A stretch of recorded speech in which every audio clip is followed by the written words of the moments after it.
Assalamualaikum warahmatullahi wabarakatuh. Halo everybody, how are you today? Senang sekali pada pagi hari ini Pak Yogi dapat menemani A dan Teteh semuanya. Tentunya masih pada tema 4, hidup bersih dan sehat, subtema 4, pembelajaran 4. Semoga A dan Teteh, ayah dan bunda serta keluarga senantiasa dalam keadaan sehat walafiat. Amin ya Allah ya Rabbal alamin.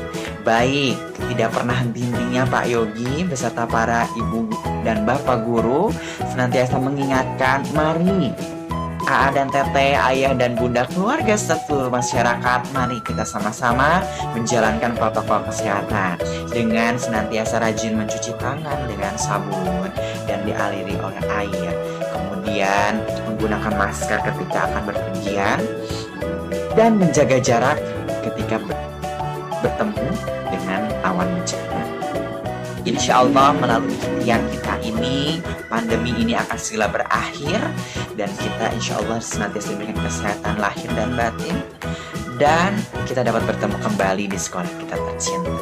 Amin ya Allah ya Rabbal alamin. Baik, semoga semangat AA dan Teteh, ayah dan bunda serta keluarga masih tetap terjaga. Sebelum kita mulai kegiatan pembelajaran, mari kita berdoa terlebih dahulu. Berdoa disilahkan.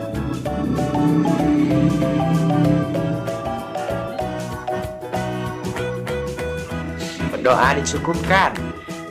Mari kita mulai kegiatan pembelajaran. Baik, bismillahirrahmanirrahim. Sekarang kita akan belajar pada pembelajaran 4 ada Teteh. Kita perhatikan terlebih dahulu ada sebuah gambar di layar ini ya. Gambar apa kira-kira? Ya, benar sekali. Di situ terlihat ada sebuah gambar yang menggambarkan WC umum yang terlihat kotor. Ya, ada genangan air, ada sampah, ada lumut di situ ya, terlihat kotor di situ, tidak terjaga kebersihannya. Kemudian di sampingnya ada sebuah teks. Coba A dan Teteh simak terlebih dahulu, Bapak akan bacakan teks berikut ini. WC umum yang kotor harus dibersihkan. WC umum yang kotor banyak penyebabnya. Hal ini terjadi karena banyak pengunjung yang tidak peduli lingkungan. Banyak yang membuang sampah sembarangan. Sampah yang dibuang dapat menyumbat saluran air. Air akan menjadi tergenang. WC umum yang tersumbat harus segera dibersihkan. Sampah yang menyumbat harus disingkirkan. Lantai dan saluran airnya harus dibersihkan. Agar lebih bersih, dapat digunakan pembersih lantai dan sabun. Dengan demikian, WC umum akan menjadi bersih dan wangi. Pengunjung menjadi nyaman karena. Nah, teks tadi menjelaskan mengenai WC umum yang kotor dan penyebab serta cara membersihkannya. Baik. Dijelaskan pada teks tersebut itu bahwa penyebab dari WC umum yang kotor itu adalah akibat dari para pengunjung yang tidak tertib dalam menjaga kebersihan WC umumnya. Ya, ada yang sembarangan membuang sampah begitu saja, menyebabkan saluran airnya tersumbat. Akhirnya airnya tergenang. Seperti itu. Dan WC umum tersebut menjadi kotor, ada genangan air, ada sampah yang berserakan. Seperti itu, ya. Ini akibat dari tidak tertib para pengunjung dalam menjaga kebersihan WC umumnya. Nah, hal ini tidak boleh terjadi dan tidak boleh dilakukan oleh A dan Teteh semuanya. Ya, kita harus senantiasa menjaga ketertiban dalam menjaga kebersihan WC umum tersebut. Karena WC umum adalah fasilitas umum. Tentunya digunakan oleh setiap orang, begitupun juga kita. Itu ya, biasanya WC umum ini ada di tempat-tempat wisata, perbelanjaan, tempat-tempat umum yang biasa A dan Teteh kunjungi biasanya. Nah, untuk menjaga kenyamanan kita, menjaga kesehatan kita, maka kita harus senantiasa menjaganya juga. Seperti itu, ya. Dengan cara buang sampah pada tempatnya.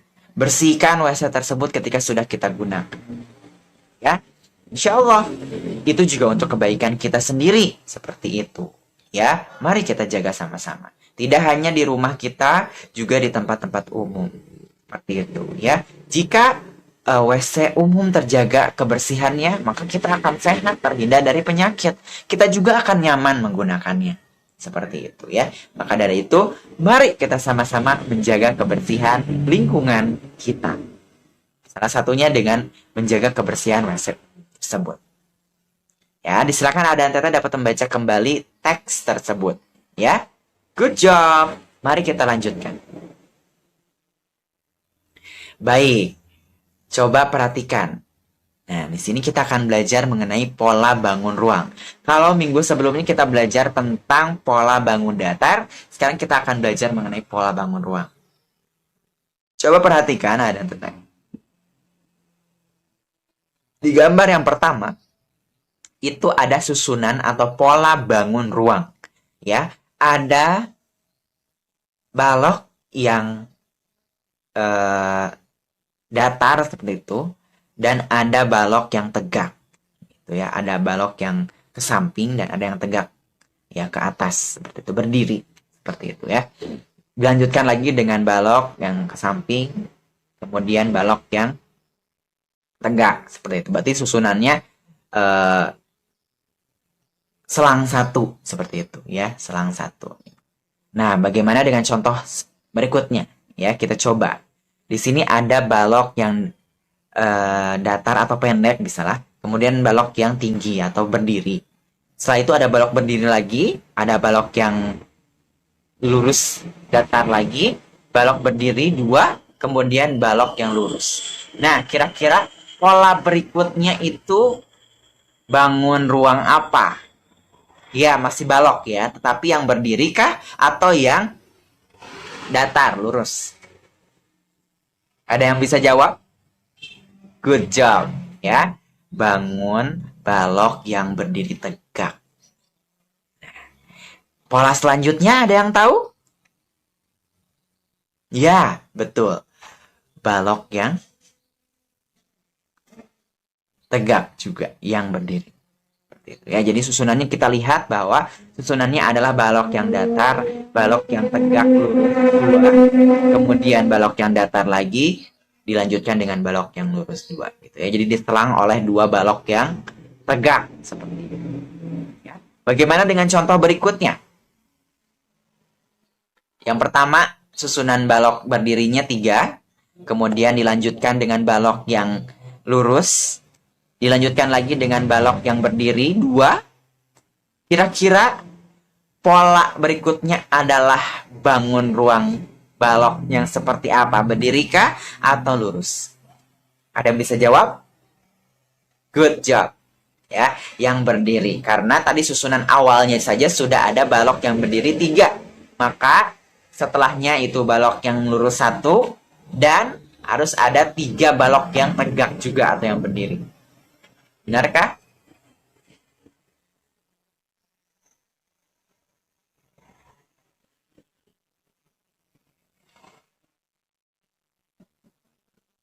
Ya, betul. Selanjutnya, susunan balok berikutnya apakah berdiri ataukah balok yang lurus? Ya, betul sekali. Ya, dilanjutkan dengan susunan balok berikutnya yaitu balok yang tegak, yang lurus seperti itu. Ya, balok yang lurus. Nah, itulah susunan dari balok-balok tersebut. Ya, sehingga menjadi sebuah pola. Ingat, pola itu susunan yang berurutan, susun secara berurutan dan saling berkesinambungan seperti itu. Ya, baik. Silakan Ada dan Tete dapat melanjutkan lagi pada soal-soal berikutnya. Insya Allah Ada dan Tete bisa. Good job. Baik, alhamdulillah kegiatan pembelajaran kali ini dicukupkan. Terima kasih atas perhatiannya. Semoga ilmu Ada dan Tete semakin bertambah. Tentunya. Terima kasih atas perhatiannya. Mohon maaf apabila ada salah kata. Demikian dapat disampaikan. Terima kasih atas perhatiannya. Assalamualaikum warahmatullahi wabarakatuh. See you next. Terima kasihku ku ucapkan pada guruku yang tulus. Ilmu yang berguna selalu dilimpahkan untuk bekalku nanti. Setiap hariku dibimbingnya agar tumbuhlah bakatku. Kan ku ingat selalu nasihat guruku. Terima kasihku ku ucapkan. Baik, selamat Hari Guru Nasional 2020, tepat pada 25 November. Ini merupakan Hari Guru Nasional. Selamat kepada Bapak dan Ibu guru seluruh Indonesia. Selamat atas seluruh jasa kasih sayang yang telah diberikan. Terima kasih Bapak dan Ibu guru semua telah berjasa memberikan ilmu yang berguna, meluangkan waktu, memberikan kasih sayang kepada kami, sehingga kami tumbuh menjadi orang-orang yang berakhlak, menjadi orang-orang yang berilmu. Itu atas jasa dari Bapak dan Ibu guru. Semoga Allah senantiasa memberikan keberkahan, kesehatan, keselamatan, pahala yang berlimpah, tentunya keberkahan dunia dan akhirat. Tiada dapat yang dapat kami berikan kepada Bapak dan Ibu guru. Insya Allah, Allah yang akan membalasnya dengan berlipat-lipat ganda. Untuk anak-anak Bapak semuanya, hargailah para gurumu, hormatilah Bapak dan Ibu gurumu, jadilah anak yang soleh dan solihah, jadilah anak-anak yang membanggakan, berguna bagi nusa dan bangsa. Dan berikan yang terbaik tentunya. Dan hormatilah kedua orang tuamu. Insya Allah mereka adalah guru-guru terbaik yang senantiasa memberikan ilmu, tentunya mendidik, memberikan segala sesuatu yang kamu butuhkan. Insya Allah semoga semuanya dibalas oleh Allah dengan berlipat-lipat ganda kebaikan dan keberkahan. Selamat Hari Guru Nasional 2020. Barakallahu fikum. Jazakumullah khairan.